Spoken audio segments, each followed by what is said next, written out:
Hello, good morning, everyone. Welcome to another Wealth Coffee Chat. Hope you're all awesome and well, wherever you are. Good to see a few of you up and at it.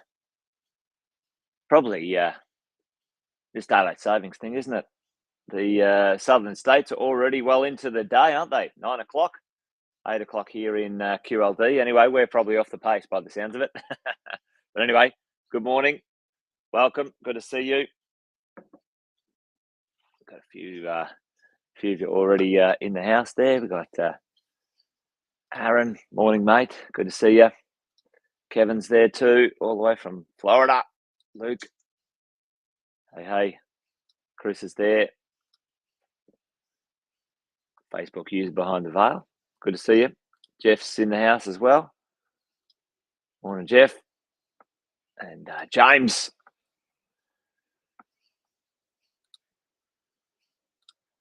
All right, good to see everyone this morning. Hopefully you're all well for a Friday.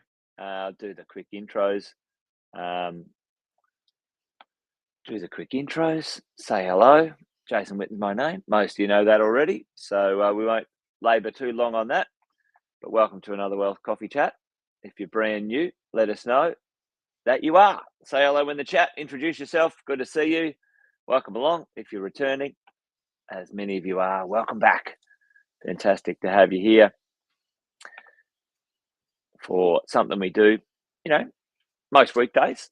And we try to make a little bit of sense of the property investing world, folks. The property investing world. Been doing this for 20 odd years, and along the way, learnt one or two things. One thing I do know, one thing you probably already know, is that finance is absolutely vital. Essential. Finance is essential when it comes to property investing. Many of us have a what would we call it? What would we call it? A love-hate relationship with finance and lending. We love it when we get it, and we hate it when we don't. And it's not as easy as it should be. But there's a few things today I thought we might go through and talk about, because it's important to understand as property investors, how do we get the maximum lending for us as property investors? Because really, at the end of the day, folks, the asset that you want to get the most out of is you. And this is 100% accurate for the world of borrowing. What is it about you? Tell me in the chat, folks. What is it about you that needs to be looked after? What's the thing that you produce that helps you build a property portfolio? Folks, put that in the chat for me, because it's the one thing we need to maximize and maintain, look after as investors. And anyway, as you grow in life, this one thing that you go and do, create, is vital. Put it in the chat for me. What is it? So we can talk about it. It's the thing. It's the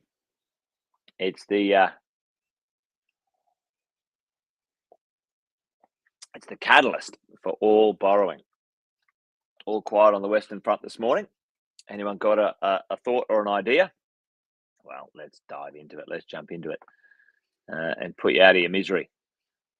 Boom, finance. Yep, finance. What helps us get finance, Luke, when it comes to the world of borrowing? Your income, all right? Your income, the income that you declare on your tax return, and or the income from, the work and income. Yep, that's it, Chris. That's it, Jeff. The work and income you create, folks. Morning, Tim. the work and income you create is the accelerator. It's the fuel that fires us along when it comes to our world of borrowing. Okay, and today I thought I'd talk about a few tips, and we're going to do 3 do's, 3 don'ts, and 3 tips when it comes to finance and the world of maximizing your ability to build your property portfolio. Because for most of us, if you have a look at a general general conversation I've had literally thousands and thousands of times, and my team and I have probably had 10,000 plus times, is how many properties do you want to invest in and own for income and wealth in the future? And usually the number is goes a little like this. I want 1 principal place of residence, 1 home. Now, there's all sorts of good reasons for having a home, tax-free, you're going to rent. So if you can put it into that property, then blah, blah, blah, it creates equity. It usually fuels the deposits for you and your portfolio. And then what next? Investment properties. And it's usually the number is usually between 5 and 7 investment properties, folks. 5 and 7 investment properties for you and I as investors works. For most of us, what's that going to take? It's going to take some capital, but more importantly, it's going to take some income, some serviceability when it comes to this stuff. So that's kind of the idea. That's it's pretty easy to write on a bit of paper, but how easy is it to facilitate in reality, in the real world? Well, it takes some time. It can be done. I've done it thousands of times with investors. Here's some tips for today. So one of the do's, the number 1 do in the world of property investing, folks, is to do with loan to value ratios. Okay, loan to value ratios. Now, common conversation, 80% loan to value ratio. And what's the common general person maybe only ever going to buy 1 property? There's a common conversation about, you should borrow at 80% because, chuck it in the chat for me. Why do we hear often, and there's a cost of, above 80%, which a lot of people, misunderstand. What's the cost when it comes to avoid lender's mortgage insurance? All right, so LMI. Now, it's a one-time expense, lender's mortgage insurance. So let's just put it this way in very simple terms, like really simple terms, folks, when it comes to the world of property investing. Now, let's say I've got $100,000 in cash or equity or whatever it is. Now, and again, it might be accurate. Let's say it might be well worth it if you're only going to buy 1 property, folks. And it's maybe your owner occupier. You don't need to maximize your lending. It's just 1, and it makes sense to own more of the property than to buy a second one. All right. So, and this is where it all depends. It's not a hard and fast rule for every single person, but if your goal is to do this, if your goal is to do this in the shortest time possible, then these are some tips of how to get there faster. Loan to value ratio higher. Okay, there's kind of a sweet spot at the moment, and that is 88%. That's kind of a sweet spot when it doesn't cost too much lender's mortgage insurance. However, you get some leverage. But I'm just going to round this up just for today's conversation. The difference between 80 and 90%, and when it comes to lender's mortgage insurance. Now, you can capitalize the lender's mortgage insurance, right? So you can put it on top of the loan. You don't have to pay it out of your cash. So if I had $100,000 and I borrowed at 80%, then my loan would be $400, and I'd have $100,000 in. Now, if I was able to borrow at 90% rather than 80%, then technically my loan would be $450. Okay, and if I was able to, I still got $50,000 left. I could buy a second property and have two properties, right? Two properties, two instead of one. Okay. That is the conversation. That's the mathematical calculation that you've got to do with your broker and your team and go, my question is, if I increase my loan to value ratio, do I get a benefit from that? And will it help me get to my goal faster? Okay, that's the question. And often the answer is yes, it will. Often the cost of it doesn't come out of your capital anyway. It can be capitalized, and it allows you, if your borrowing ability, if you can borrow for the second one, and it's just a matter of capitalizing some lenders mortgage insurance, then that might be the way to go. All right, so that's a really important one to understand. Okay, because a lot of people avoid it because it's a cost, and you can't look at it as an absolute. It's not a cost; it's an opportunity to get a second property, and it's just, sometimes you got to pay to play, folks. That's the way it works. Okay, now if you came to mentoring the other night, lending for property investors is now coming back. There's a couple of lenders who are offering 95% for property investors again. Now, again, do the mathematics, etc., etc. Right? Okay. So, what's the next one? What's a do? All right. So, and again, this is not financial advice, but I can tell you these things help people get their goal. Okay. So the next do is using interest only loans and payments. Okay. Now, what happens with interest only? Normally, it's like, oh, pay principal and interest. It's cheaper. It's and often it's not cheaper. It's easier to get the loan. All of these things. I hear it all the time. And reality is that if you do the math, you get in there and understand what it's going to take. Interest only, often, number one, interest only will keep some more cash in your pocket. Okay, more cash in your pocket. More importantly, interest only payments on loans does not mean you can't make extra payments. Or where is the best place? Chuck it in the chat, folks. You guys know this. If you want to pay the amount, the principal amount, then commit. The commitment to the loan is the interest. So that's the contractual commitment, interest only.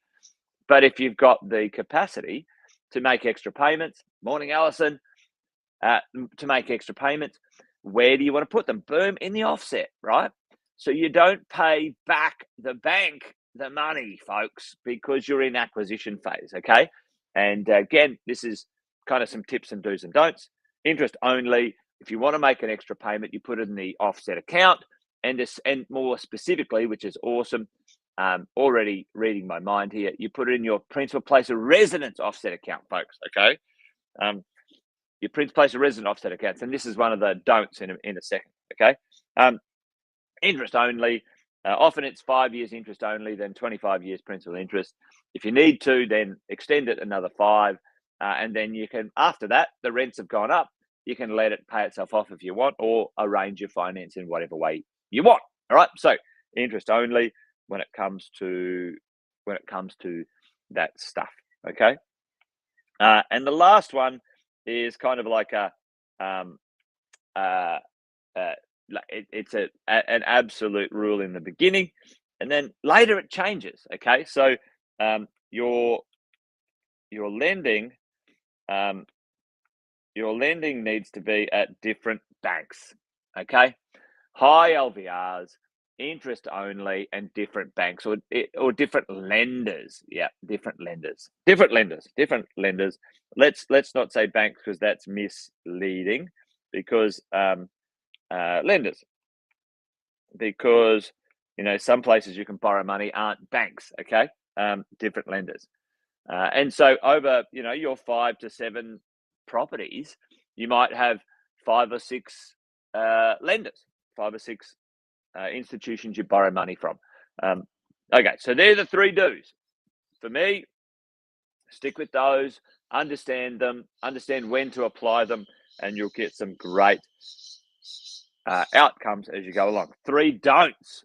3 don'ts, folks. Do not, and let's do not have every loan with offset. Right. Why don't you have every loan with an offset? Well, you don't need it. Every loan with an offset, which is the loan, and it's already it was already there before, right? One of you guys put it in the chat. You know, the offset account should be in your principal place of residence, folks. All right, because an offset account it costs you a little bit more, and if you don't use it, that cost is not worth it. So all of your extra cash and money should be in the offset account on your principal place of residence. Why?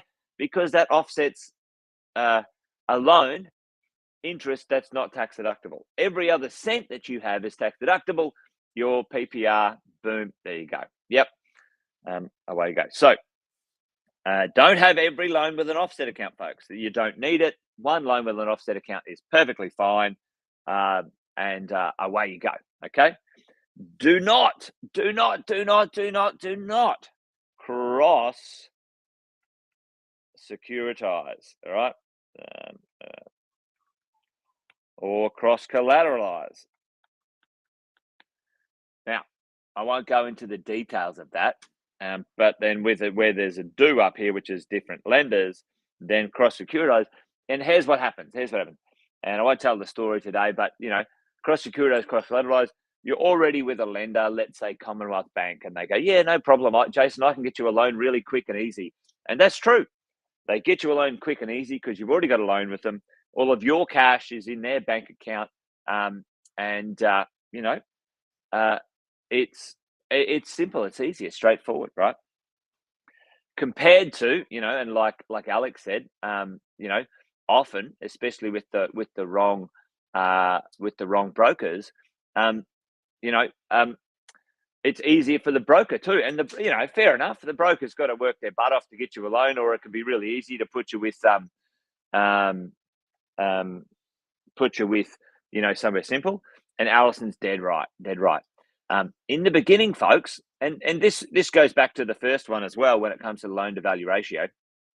Everybody has kind of a my rule for this, but anyway, everyone should at least once borrow at 95%, because if you don't in the beginning, you will never at the end.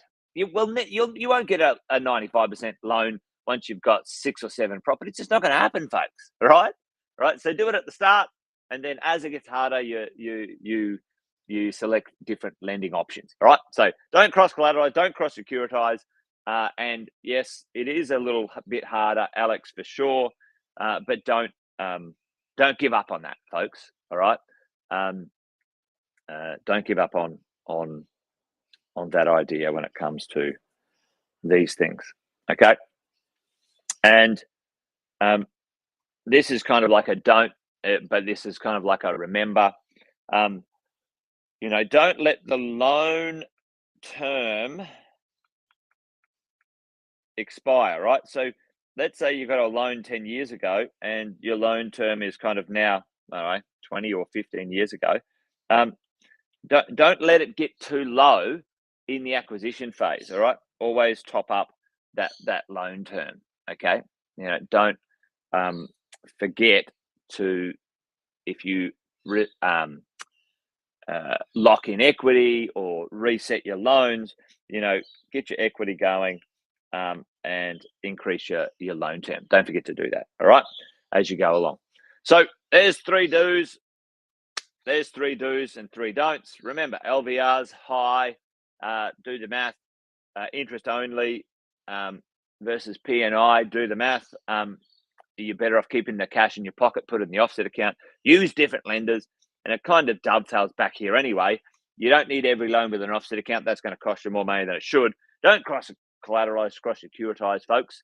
And remember that the loan term Don't let it run down to zero, the loan term. You always want to have your loans available and at the longest term possible, folks.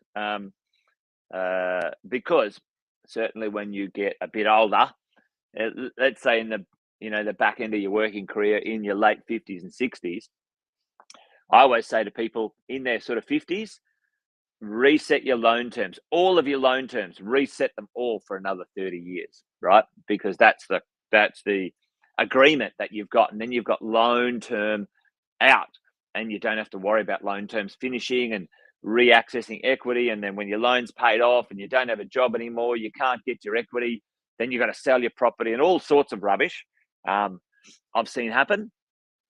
Don't let that happen. All right, that's the drill. That's the idea. That's the thought. Anyway, there you go, folks. Wealth Coffee Chat done and dusted.